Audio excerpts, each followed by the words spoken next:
pour cet immense bonheur. Alléluia, que tu as mis dans mon cœur. Alléluia, je veux te louer, Seigneur. Alléluia, oui, Jésus est mon sauveur. Alléluia, je le redirai encore. Alléluia, que pour moi Jésus est mort. Alléluia, voilà pourquoi je l'adore. Alléluia, lui seul est tout mon trésor. Alléluia, que chaque jour à chaque heure. Alléluia, en moi tu es ta demeure. Alléluia, que ma vie soit une fleur. Alléluia, un parfum pour toi, Seigneur. Alléluia. Amen. Gloire à Dieu. Bonjour à chacun. Quelle chance nous avons ce matin d'être dans la maison de Dieu, dans la communion fraternelle, avec notre meilleur ami, Jésus. Quel bonheur de pouvoir communier ensemble, prendre ce pain et ce vin et bénir Jésus pour son sacrifice merveilleux. Je crois que le cœur de Dieu se réjouit. Vous savez, dimanche matin, c'est le moment où aussi, et certainement où Dieu parle aussi à mon cœur. J'espère que c'est pareil pour vous aussi. Dieu parle à nos cœurs, Dieu nous fait du bien. Dieu imprime dans nos cœurs des choses venant de lui. J'aimerais ce matin m'entretenir avec vous d'un sujet important.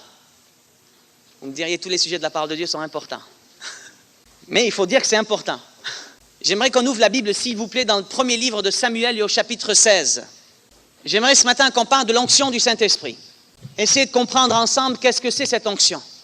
1 Samuel chapitre 16, on va lire à partir du verset 1er. 1 Samuel 16, verset 1er. L'Éternel dit à Samuel, « Quand cesseras-tu de pleurer sur Saül? Je l'ai rejeté, afin qu'il ne règne plus sur Israël. Remplis ta corne d'huile et va. Je t'enverrai chez Isaïe Bethléemite, car j'ai vu parmi ses fils celui que je désire pour roi. » Samuel dit, « Comment irai-je? Saül l'apprendra et il me tuera. » Et l'Éternel dit, « Tu emmèneras avec toi une génisse et tu diras, je viens pour offrir un sacrifice à l'Éternel.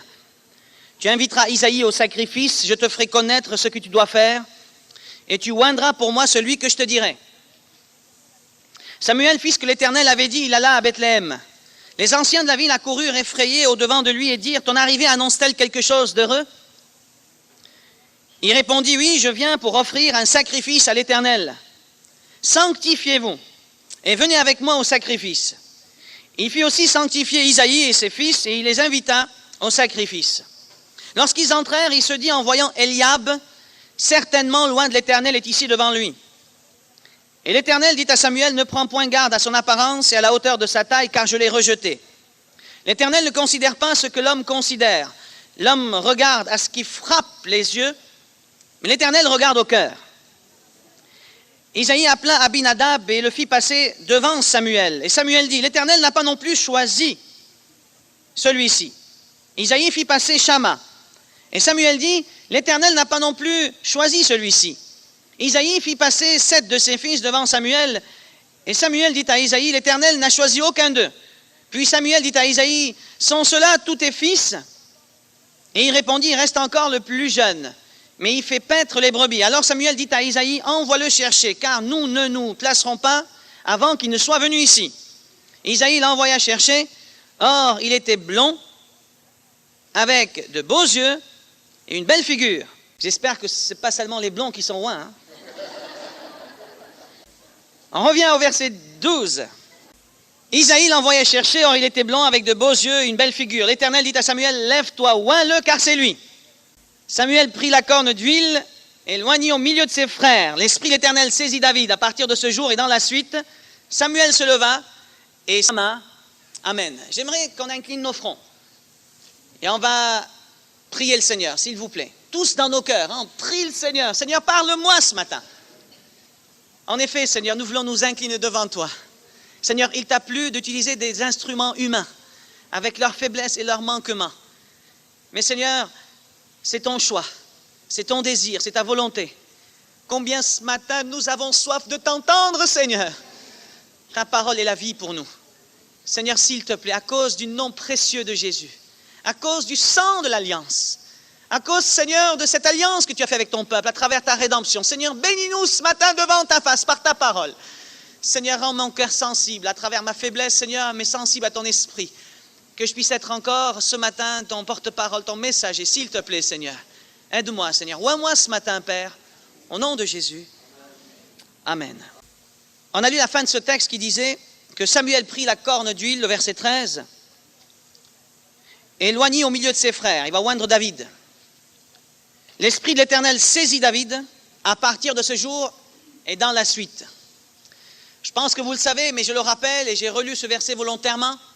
Cette onction d'huile symbolise vraiment l'onction du Saint-Esprit. Puisqu'il nous est dit, lorsque Samuel va oindre d'huile, le Saint-Esprit va saisir David à partir de ce jour, à partir de cet instant et dans la suite de sa vie. Je crois vraiment à l'onction du Saint-Esprit. Que veut dire l'onction du Saint-Esprit? Je pense que lorsqu'il y a cette onction sur une personne, l'onction du Saint-Esprit, je crois vraiment que c'est le Saint-Esprit qui vient s'aligner avec notre esprit et je crois réellement que c'est le divin qui va se manifester à travers notre humanité, notre faiblesse. Ce qui est extraordinaire, surnaturel de Dieu. Je parle de Dieu. À travers l'onction du Saint-Esprit se manifeste à travers notre humanité. Ça veut dire lorsque je suis en train de chanter le Seigneur, de publier ses louanges, d'adorer Dieu de tout mon cœur. Bien sûr, il y a le chant humain, il y a la manifestation naturelle des choses, mais si l'onction du Saint-Esprit repose sur moi, le divin, le surnaturel de Dieu va se manifester à travers mon humanité. Amen. C'est la même chose lorsque je rends témoignage, lorsque je parle de la part de Dieu. Bien sûr, il y a le naturel, il y a l'homme naturel avec sa belle voix, il y a l'homme naturel avec ses charismes. Mais lorsqu'il y a l'onction du Saint-Esprit, je crois vraiment, et ce qui est important, c'est l'onction du Saint-Esprit. Le divin de Dieu va se manifester à travers notre humanité, notre faiblesse. Combien on doit rechercher cette onction, hein? Vous savez, personne n'a jamais vu Dieu. Je parle commun des mortels. Comment voulez-vous que le monde voie Dieu et vive? Je crois que Dieu a choisi son Église, la oint du Saint-Esprit, et qu'à travers ce corps de Christ, à travers cette humanité que nous sommes, Dieu veut manifester le divin et le surnaturel en face de ce monde. Et qu'ainsi le monde puisse voir vraiment ce que c'est la gloire de Dieu à travers son Église, à travers son peuple. Vous savez, je ne vais pas détailler trop les choses, mais l'onction du Saint-Esprit, elle est faite d'une certaine manière. Il y a des détails là-dessus. Lorsque Dieu adresse sa parole aux Lévites, au peuple de Dieu, en disant qu'il fallait la faire d'une telle ou d'une telle manière. Et il y a plein de composants. Et lorsque cette onction, elle était là, et lorsque l'homme de Dieu venait pour oindre une personne, et vous savez qui on oignait? On oignait ou les rois, ou les sacrificateurs, ou les prophètes. Et lorsque l'homme de Dieu venait avec la corne d'huile, imaginez que c'est la corne d'huile, et il venait auprès d'une personne sous l'ordre de Dieu pour oindre la personne, et verser cette huile. Vous savez, cette huile, on pouvait la voir couler, elle était très épaisse, elle était épaisse normalement. Il y avait tout un mélange dedans. On pouvait voir cette onction couler sur la tête de la personne. On pouvait même la sentir parce qu'elle était odoriférante. Et il y avait des parfums dedans, un parfum oriental. On pouvait même la palper. J'imagine que la personne sur laquelle elle est descendue, il pouvait la sentir, elle était épaisse. On pouvait même la toucher, la palper. Et j'aimerais vous dire que l'onction du Saint-Esprit, elle est palpable. Quand une personne est loin du Saint-Esprit, on le ressent. On le voit. Même ses paroles, ses actes, tout ce qu'il fait pour la gloire de Dieu, on sent qu'il y a du surnaturel à travers sa vie qui opère. Amen. Amen. On voit que ce n'est pas le naturel, l'homme naturel, il n'est pas capable. Mais je crois que l'Esprit de Dieu est capable à travers nos vies de manifester sa gloire. L'onction du Saint-Esprit, c'est palpable dans la vie d'une personne. L'onction du Saint-Esprit, c'est palpable dans la vie d'un homme, d'une femme. Dieu a ordonné qu'on oint les prophètes, ce qui est normal. Autrefois, on appelait Samuel le voyant. Ça n'a rien à voir avec les voyants de ce monde. Hein. Mais il voyait clair. Mais Samuel avait une onction de Dieu sur sa vie. Et si Samuel voulait prophétiser ou voir, sans l'onction, il ne pouvait pas voir plus loin que son nez. Mais avec l'onction du Saint-Esprit, cet homme pouvait voir clair, prophétiser, annoncer un message de Dieu, parce que l'onction du Saint-Esprit reposait sur sa vie. Si un roi voulait diriger un peuple, Dieu voulait que les rois d'Israël soient oints. Pour quelle raison? Sans l'onction, le roi dirigerait le peuple d'une manière humaine, avec une sagesse humaine, avec une intelligence humaine. Mais Dieu voulait qu'à travers cette onction du Saint-Esprit, l'homme de Dieu soit qualifié pour le ministère qu'il doit accomplir. L'onction du Saint-Esprit nous qualifie pour le travail que Dieu nous confie. Le divin de Dieu se manifeste à travers l'humain, notre naturel. Et la gloire de Dieu puisse éclater et que de nombreux d'hommes et de femmes puissent s'attacher de tout leur cœur à la parole de Dieu et suivre Dieu de tout leur cœur. Amen. Est-ce que vous voulez l'onction du Saint-Esprit? Dieu a promis à son Église cette onction. Tous les sacrificateurs et témoins, nous sommes des sacrificateurs. Est-ce que vous voulez cette onction? Je la veux. Vous la voulez? Amen. On va voir comment on va l'obtenir. Et si on la veut toujours. On revient à notre texte, à 1 Samuel 16, où il nous est parlé de Samuel. J'aime beaucoup Samuel. C'était un homme de Dieu exceptionnel. Sa mère l'a confié, l'a consacré à Dieu dès son jeune âge, dès son enfance, d'avant même sa naissance. Et puis lorsqu'il va être sevré, elle va le mettre au temple pour qu'il grandisse dans l'église, en quelque sorte, si vous préférez. C'était son désir, le désir de son cœur. Anne n'a pas abandonné comme ça son fils. Mais de loin, quand même, elle le suivait dans la prière. Et tous les ans, elle montait au temple, s'enquérir, voir s'il va bien ou autre. Elle lui avait fait un vêtement de lin. Et il y avait une suite derrière. La mère priait, continuait à prier. Et grâce à ces choses, grâce à son désir, grâce à cette maman aussi, grâce à ses prières, Dieu a opéré des choses extraordinaires à travers la vie de cet homme. Samuel est devenu un grand homme de Dieu, un prophète de l'Éternel. À tel point qu'il nous est dit clairement, si vous voulez, vous pouvez le lire, dans 1 Samuel 3, verset 19, l'Éternel... 1 Samuel 3, 19, l'Éternel ne laissa tomber à terre aucune de ses paroles. Tout ce que Samuel disait, en quelque sorte, c'était parole de Dieu. Tout ce que Samuel disait, Dieu ne laissait tomber à terre aucune de ses paroles. Dieu a formé cet homme. Dieu lui a donné cette maturité.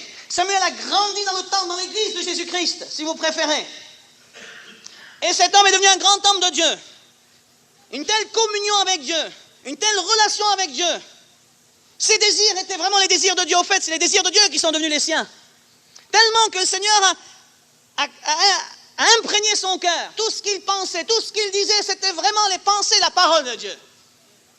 Et tout Israël voyait ces choses. Et il nous a dit, lorsque Samuel est venu pour oindre, il nous a dit que les anciens d'Israël ont accouru. Est-ce que tu es venu annoncer quelque chose d'heureux? Ils avaient peur. Parce qu'ils savaient que la parole de Samuel est une parole de Dieu. Amen. Alors il nous a dit que Dieu va s'adresser à Samuel dans ce texte et il va lui dire clairement, écoute Samuel, arrête de pleurer pour Saül. Je l'ai rejeté, j'ai choisi quelqu'un d'autre comme roi sur Israël, un des fils d'Isaïe. Tu vas prendre ta corne d'huile et tu vas l'oindre. Et c'est la première fois dans sa vie, enfin en tout cas, que la parole de Dieu me dévoile que Samuel discutait la parole de Dieu. Il ne voulait pas. Il était en train de se lamenter sur Saül, en train de s'attendrir sur Saül, malgré en sachant ce que Saül était capable, vous savez. Il a dit, si Saül apprend ça, il me tuera. En sachant que Saül était capable de le tuer, quand même, Samuel aimait Saül. C'est merveilleux, ça.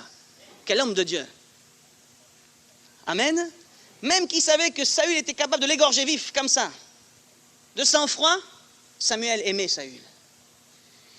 Et pendant qu'il s'attendrissait comme ça à lui, Dieu lui dit, mais arrête de pleurer. Je l'ai rejeté. j'ai choisi quelqu'un d'autre, un des fils d'Isaïe, c'est lui qui me servira, c'est lui qui paîtra mon troupeau, mon peuple, Israël. Et on voit que Samuel avait peur. Il dit, mais il me tuera cet homme. Ça vous fait pas drôle quand même que Samuel ait peur? Il nous est dit que Dieu laissera tomber à terre aucune de ses paroles. Ça veut dire, il suffisait, en quelques parenthèses, Samuel qui dise un mot. Samuel était un homme mort. Mais Samuel avait peur. Et vous savez, des fois, ça arrive comme ça à des hommes de Dieu, à des femmes de Dieu, sous la pression des temps et des circonstances, qui est de la crainte dans leur cœur. Même que ce soit un grand homme de Dieu. À un moment donné de sa vie, il a craint. Il a eu peur. Qu'est-ce que vous voulez? La faiblesse et le partage des hommes. Oh Seigneur, combien je voudrais te ressembler, combien je voudrais que la faiblesse soit bannie de ma vie. Mais des fois, elle est là pour me rappeler que je suis qu'un homme. Samuel a tremblé comme ça, disant, mais je ne peux pas y aller. J'ai peur. Saül pourra me tuer. Alors on voit que là, Dieu va ordonner quelque chose. Regardez avec moi. 1 Samuel 16. Et on va lire à partir du verset 2. Samuel dit, comment irai-je? Saül l'apprendra et il me tuera. Et l'Éternel dit, tu emmèneras avec toi une génisse. Et tu diras, je viens pour offrir un sacrifice à l'Éternel. Tu inviteras Isaïe au sacrifice, et je te ferai connaître ce que tu dois faire, et tu oindras pour moi celui que je te dirai. À un moment donné de ma vie, ce texte me choquait. Ça me choquait quelque part. Je me dis, mais comment ça se fait? Dieu est en train de ruser? Matthieu 16, verset 24. Alors Jésus dit à ses disciples, si quelqu'un veut venir après moi, qu'il renonce à lui-même, qu'il se charge de sa croix et qu'il me suive. Jésus va dire clairement ces paroles, si quelqu'un veut marcher sur mes traces, loin de Dieu, revêtu de la puissance d'en haut, accomplir les tâches auxquelles Dieu t'appelle. Si tu veux suivre le Seigneur, marcher sur ses traces, la Bible dit clairement, il faut que tu renonces à toi-même, au moi. Et il faut que tu renonces à ta propre vie, que tu sois capable en disant, Seigneur, ma vie, je la remets entre tes mains. Elle est une offrande, un sacrifice, une agréable odeur pour toi, Seigneur. Onction du Saint-Esprit. Marcher sur les pas de Christ égale offrir sa vie en sacrifice pour Dieu. Amen. Tout le monde aime l'onction. Mais tout le monde n'aime pas le sacrifice. Tout le monde veut l'onction du Saint-Esprit. Tout le monde veut que Dieu manifeste le divin à travers sa vie. Tout le monde veut voir la gloire de Dieu. Toute l'Église veut le voir. Mais peut-être toute l'Église n'est pas prête à déposer sa vie sur l'autel. Et dire, Seigneur, je renonce à moi-même. Je renonce à mes propres désirs, à ma propre volonté, à mes propres projets, à ma propre personne. Je renonce à tout cela, Seigneur. Et je dépose ma vie sur l'autel. Et je veux qu'elle soit d'une agréable odeur pour toi, Seigneur. Je veux que le moi disparaisse. Et comme si l'onction, je vais disparaître dans l'onction du Saint-Esprit. Et c'est la gloire de Dieu qui va paraître. C'est Dieu qui va être glorifié.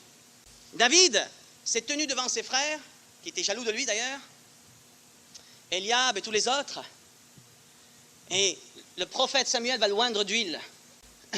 Il était jeune à ce moment-là. Je ne sais pas s'il savait ce que ça veut dire, être oint de Dieu. Peut-être il avait 15 ans, 16 ans, je ne sais pas. Mais en tout cas, il n'avait pas tout le sens de l'onction. Je suis certain de ça. Il était là, loin, Eliab, il était là à côté, et il venait juste d'aller le chercher dans les champs, il était en train de paître les brebis, composer quelques poèmes. C'était un poète, David. Peut-être jouer sur sa petite harpe, tranquille, un jeune homme blond, des beaux yeux, belle figure. C'est bien. Eliab, un grand gaillard à côté, c'est lui, loin de l'Éternel. C'est pas possible. Qu'est-ce que c'est que cette histoire? Samuel, tu prends de l'âge, hein? Il y a un problème. David ne savait pas à ce moment-là ce que ça veut dire onction du Saint-Esprit, mais j'aimerais vous dire que plus tard, il a commencé à comprendre. Ce que Samuel était en train de faire, c'était d'offrir David comme un sacrifice d'une agréable odeur à Dieu.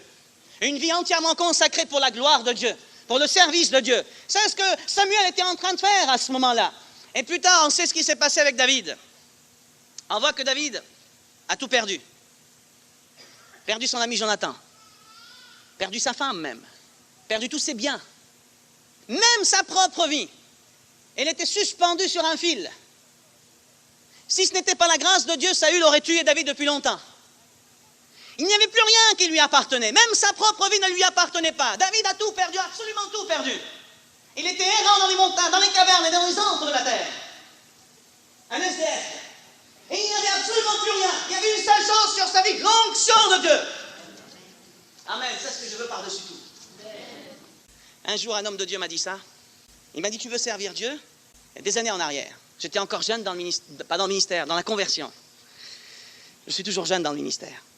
Et il m'a dit, tu veux servir Dieu? J'ai dit, j'ai reçu l'appel de Dieu, oui, je veux servir Dieu, mais je n'étais pas trop pressé, c'est vrai non plus, de le faire. Enfin, j'avais raison. Et il m'a dit, un jour, il était en Égypte, c'est un Égyptien, et il m'a dit, Dieu m'avait appelé au ministère, et je voulais le servir.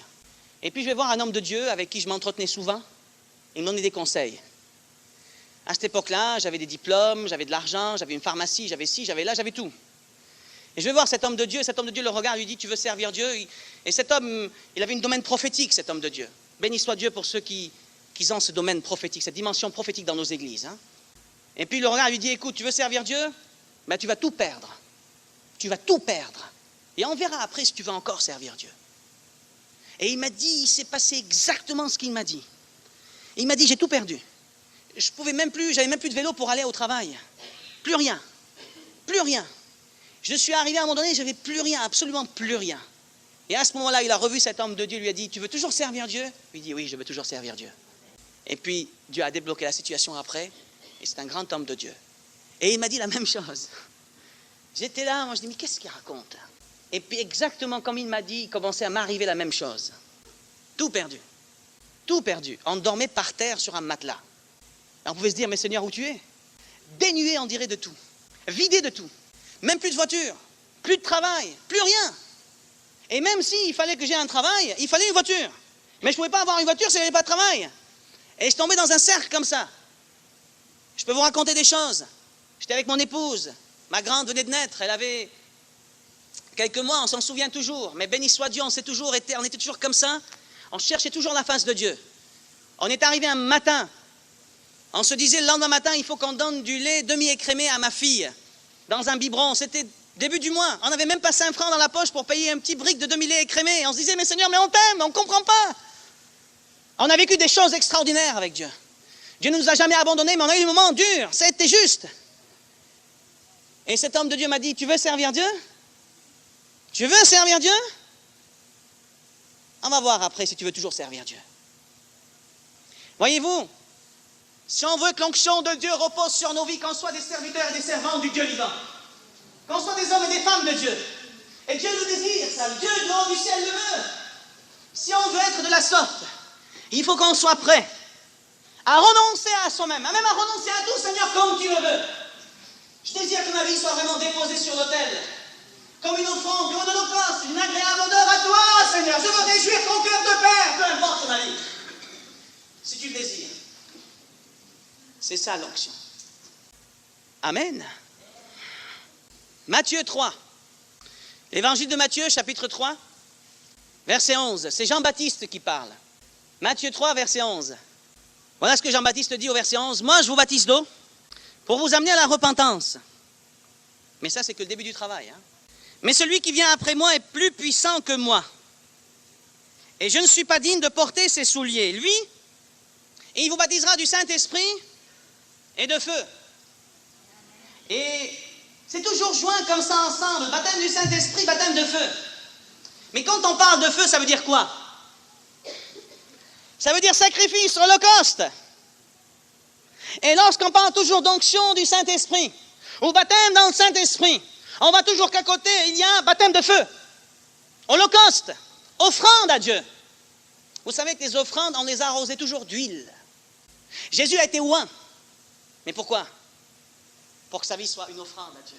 L'onction du Saint-Esprit, c'est-à-dire offrir sa vie à Dieu. Renoncer à soi-même et offrir sa vie à Dieu. L'évangile de Luc, chapitre 12. Luc 12, verset 49. Luc 12, verset 49.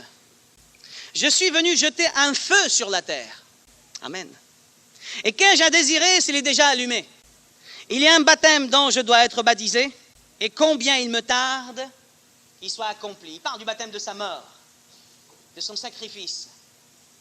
Et il dit, je suis venu jeter un feu.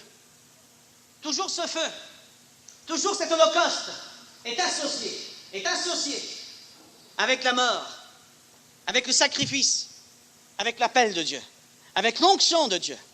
Même lorsque on oignait les sacrificateurs, c'est toujours dédoublé avec un sacrifice. Toujours. On oignait les personnes et on sacrifiait des animaux. Pour ne pas les sacrifier à eux tout vifs, comprenez? C'était toujours symbolique. Dieu a oint son Église. Dieu t'a oint ce matin. Amen. Pour que tu sois une offrande à Dieu. Gloire à Dieu. Il y a d'autres textes dans l'Écriture qui nous parlent de ça. Si on va voir Jacques et Jean, fils de Zébédée, Madame Zébédée, rappelez-vous, Seigneur, je veux que mes fils aient une onction particulière. Un à ta droite et l'autre à ta gauche. Investi d'une autorité spéciale. Seigneur, qu'il soit ton bras droit et ton bras gauche. Il dit, mais tu ne sais pas ce que tu demandes. Est-ce qu'ils peuvent boire la coupe que je dois boire? Est-ce qu'ils peuvent être baptisés du baptême dont je dois être baptisé? En quelque sorte, mais, ils veulent l'autorité, l'onction, ok, mais ça va avec vie de sacrifice, vie de souffrance. Et il dit, voilà, je suis venu pour servir et non pour être servi. Une vie de consécration, une vie de sacrifice aux autres. Ça, c'est l'onction de Dieu. Qu'est-ce qui se passe? N'imagine pas que si tu veux garder ta propre vie pour toi, tu peux avoir cru, être repenti un jour. L'onction de Dieu ne peut pas reposer. La Bible nous fait savoir l'histoire d'Abraham, et j'arrive à un point important aussi, s'il vous plaît. Il nous est dit qu'un jour, Dieu parla à Abraham en disant, tu vas me sacrifier ton fils, ton unique, Isaac. Et on sait ce qu'Abraham a fait, il s'est levé de bon matin, il a scellé son âne, pris ses serviteurs, pris son fils, pris du bois, pris le feu, pour aller obéir à Dieu. Et arrivé là-haut, en bas de la montagne, avec son fils pour aller, et son fils lui dit, mais père, là il y a le bois, il y a le feu, mais où est le sacrifice? Et son père va lui dire, Dieu pourvoira pour le sacrifice. Et ils vont monter sur la montagne, et on sait ce qui s'est passé là-haut. Isaac va se laisser être attaché sur l'autel. Pourquoi? Parce qu'il aimait son père. Et il s'est laissé attacher sur l'autel. Et le père était prêt à sacrifier son fils. Il y avait le bois, il y avait le feu, mais il fallait le sacrifice. Et j'aimerais vous dire, des fois, nous, comme ça, on est en train de prier de la même manière, Seigneur, envoie le feu dans ma vie. Donne-moi ton onction, Seigneur. Et Seigneur te dit, oui, je veux, amen. Et Dieu envoie le feu. Et le feu descend sur l'autel. Mais sur l'autel, il n'y a aucun sacrifice. Il n'y a personne sur l'autel. Alors, le bois s'enflamme, il y a un peu de fumée, puis plus rien. Seigneur, envoie l'onction. Mais Dieu dit, mais oui, j'ai ouvert les écluses des cieux pour toi. Jésus est celui qui baptise du Saint-Esprit, qui oint son peuple. Amen, je suis d'accord. Je veux qu'il soit investi pour l'autorité. Je veux qu'à travers ma vie, ma gloire paraisse. Mais dépose ta vie sur l'autel. Et on prie, le feu descend. Un peu de fumée, plus rien. Pas de sacrifice. Personne sur l'autel. Qu'est-ce qui se passe?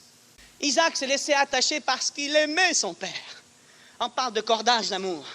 Et notre amour pour Dieu, s'il n'est pas assez suffisant, il ne pourra pas nous maintenir sur l'autel. Ce n'est pas possible. Si je n'arrive pas à rester sur cet autel, parce que tout simplement, peut-être l'amour que j'ai pour Dieu n'est pas suffisant pour aller jusqu'à donner ma vie pour lui. Offrir ma vie en sacrifice. Et Dieu te dit ce matin, écoute bien, Dieu te dit ce matin, il veut te oindre d'une huile de joie. Dieu veut te bénir ce matin dans ce sens. Dieu veut t'investir de l'autorité du Saint-Esprit, pas pour que tu t'en glorifies. Dieu veut le faire, mais Dieu te demande une chose.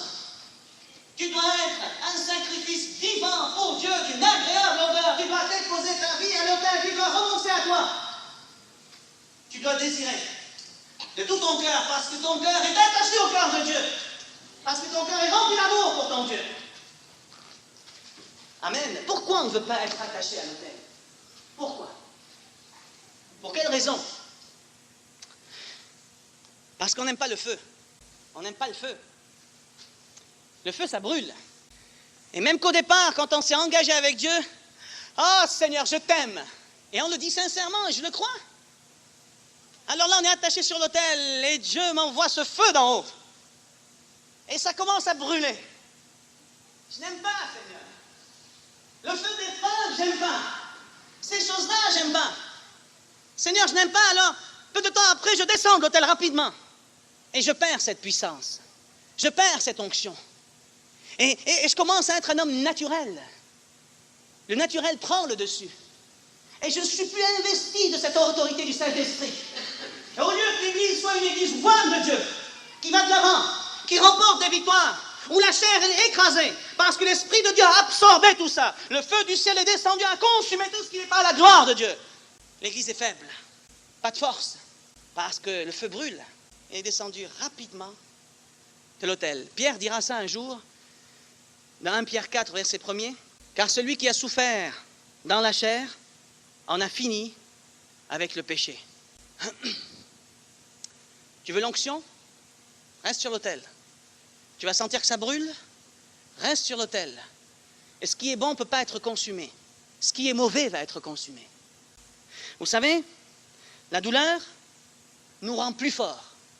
J'entends pas des amen. Le chagrin fait abonder la consolation et la joie de Dieu dans nos cœurs. La solitude fait que nous aimions davantage notre prochain. Il y a certains feux comme ça qui consument le péché, la chair dans nos vies, ce qui est œuvre de la chair. Même si je suis un buisson d'épines, Dieu veut embraser ce buisson d'épines. Et lorsque Moïse va voir ce buisson, il y a un surnaturel. Cependant, c'est un buisson d'épines. Mais le surnaturel de Dieu est manifesté à travers ce buisson d'épines. Même si je suis avec toutes mes faiblesses, je suis un homme, je ne sais rien faire, je ne sais rien lire, aucun diplôme, tout ce qui en suit, oui, tout ça. Mais si tu as l'onction de Dieu dans ta vie, il y a le surnaturel de Dieu qui se manifeste. Et la gloire de Dieu est vue des hommes, vue de l'extérieur. Un jour, il y a des années en arrière, hier, j'ai parlé avec ma femme, je lui disais, tu te rappelles de ce qui nous est arrivé ce jour-là? On était partis en vacances, on ne pouvait pas y aller, de toute façon, on vivait ces moments difficiles d'épreuve, de souffrance, de douleur. Le feu de Dieu consumait ce qui n'était pas à sa gloire.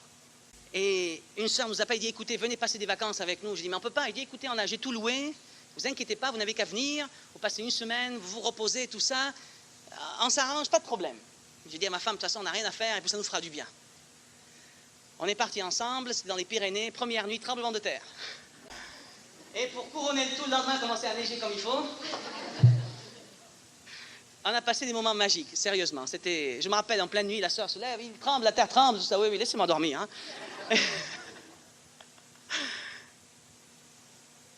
Mais on a passé des bons moments, je vous assure. Puis à la fin de la semaine, il fallait que j'aille voir la propriétaire pour lui dire qu'on parte, tout ça. Alors c'est moi qui ai été, et c'était dans un village. Et en hiver, vous savez, le village, il y avait peut-être 10 habitants. Je rentre dans la maison chez cette propriétaire, tout le village était réuni. Bon, il était 10 ou une douzaine. Je rentre là-dedans, bonjour, voilà, je viens de la part de cette sœur. Et la propriétaire, c'était la mamie, la personne la plus âgée de ce village. Elle était là, elle me regarde. Et je ne me rappelle plus exactement des paroles, c'est pour ça que j'ai demandé à ma femme, tu te rappelles cette histoire? Qu'est-ce qu'elle a dit exactement? Et vaguement, mais je vous dis à peu près ce que c'était le contenu en disant, mais vous n'êtes pas comme les autres. Il y a quelque chose. Pourtant, je ne la connais pas, ni Adam ni Ève, ni moi, ni elle, je la connais, ni elle me connaît.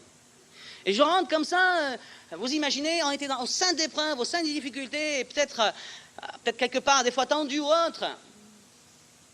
Mais si l'onction est là, les gens verront autre chose. Ce n'est pas l'humain qui va gagner, qui va atteindre les autres. On a besoin du divin de Dieu dans notre vie. De ce surnaturel, non. Pour que les âmes, les cœurs soient touchés. Amen. Quand est-ce que Jésus était au summum de son autorité et de sa puissance? Vous savez quand? Si vous voulez, je vous le dis. À sa mort. Les tombeaux se sont ouverts. Des morts sont ressuscités. La Bible nous dit que à ce moment-là, sur la croix, au moment de sa mort, au moment de son sacrifice, c'est là que la puissance de Dieu s'est manifestée le plus. Toutes les autorités, il a triomphé des autorités, des dominations dans les lieux célestes. La puissance de Dieu s'est manifestée d'une manière extraordinaire pendant qu'il était cloué sur la croix. Mort à lui-même, mort pour les autres, renoncé à lui-même et à sa gloire, par amour pour les autres. Il était attaché sur cette croix par force, vous croyez? Non, parce que son amour pour son Père et pour nous était plus fort que tout. C'était des cordages, l'amour était lié, attaché sur cet autel, parce qu'il nous aime. Et je prie, Seigneur, ce matin, que notre amour pour Dieu nous lie, nous attache à lui. Et qu'on reste sur cet autel. Et que l'onction de Dieu descende. Et qu'elle trouve quelque chose à embraser. Même un buisson d'épines. N'importe, même une génisse. Un agneau. N'importe. Dieu le veut. Mais Dieu le veut. Je ne peux pas croire autrement.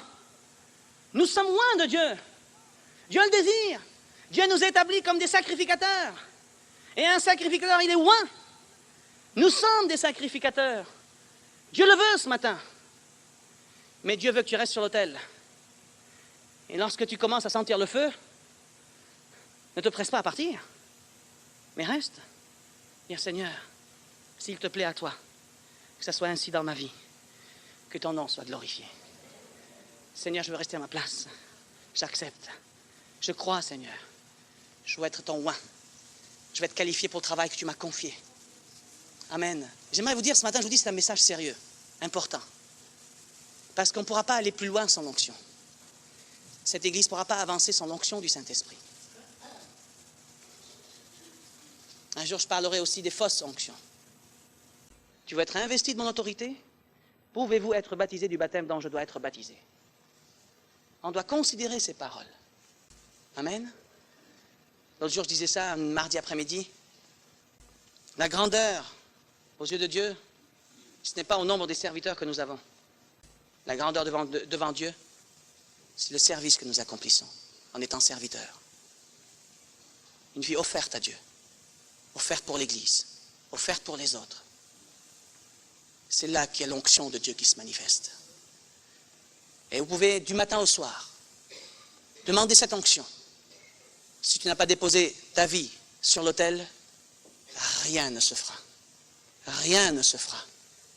Il y a des règles qu'on ne peut pas enfreindre avec Dieu. Si on se soumet à ces règles, nous sommes heureux et bénis. Heureux ceux qui écoutent cette parole et la mettent en pratique.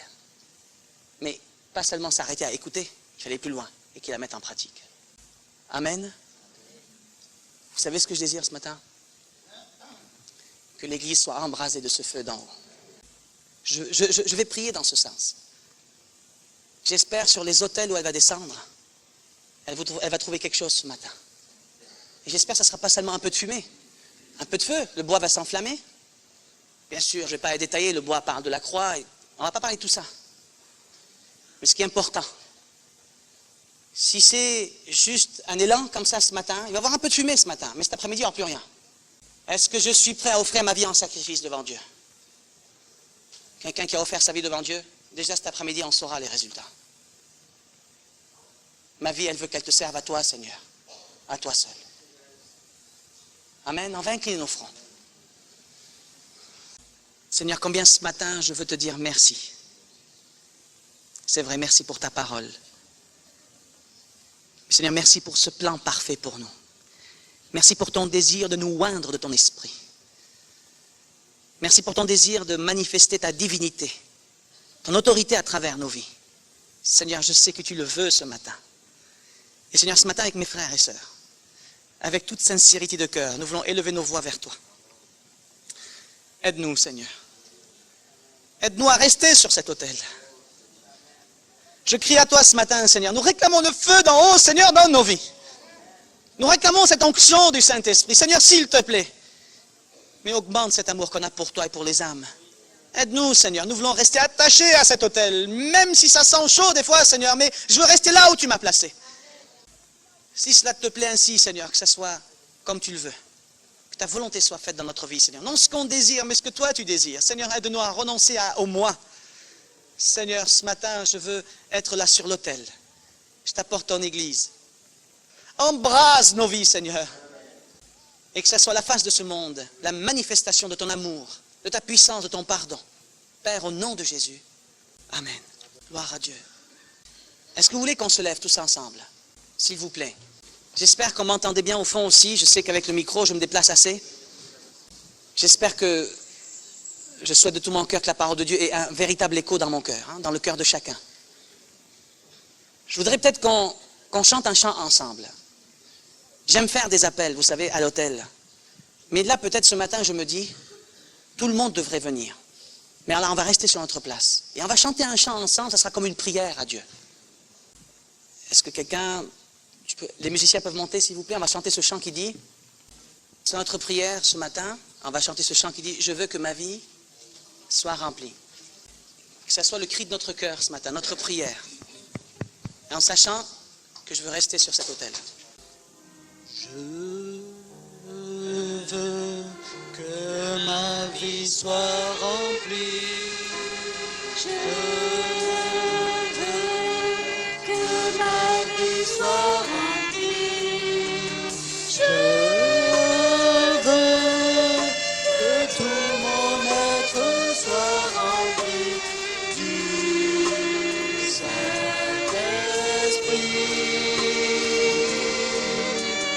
Je veux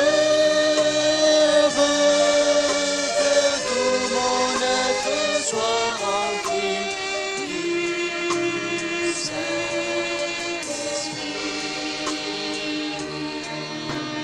Je veux que ma vie soit remplie. Je veux que ma vie soit remplie. Je veux que tout mon être soit rempli du Saint-Esprit. Je veux que tout mon être soit rempli du Saint-Esprit. Je veux que ma vie soit remplie. Je veux que ma vie soit remplie. Je veux que tout mon être soit rempli du Saint-Esprit. Je veux que tout mon être soit rempli du Saint-Esprit.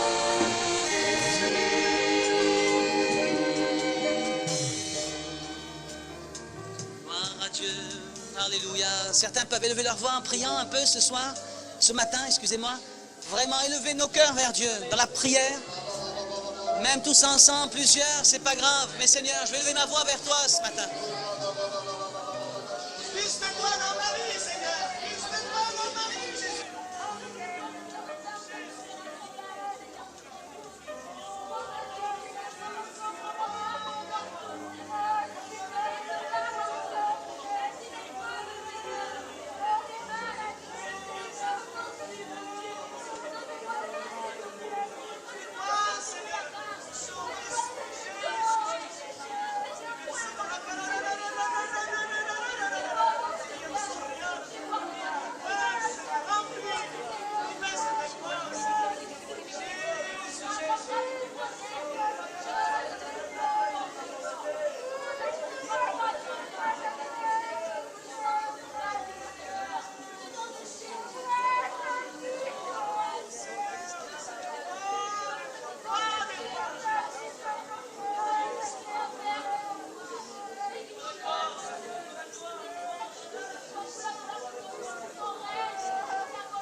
Assume, Seigneur, ce qui n'est pas vrai de toi.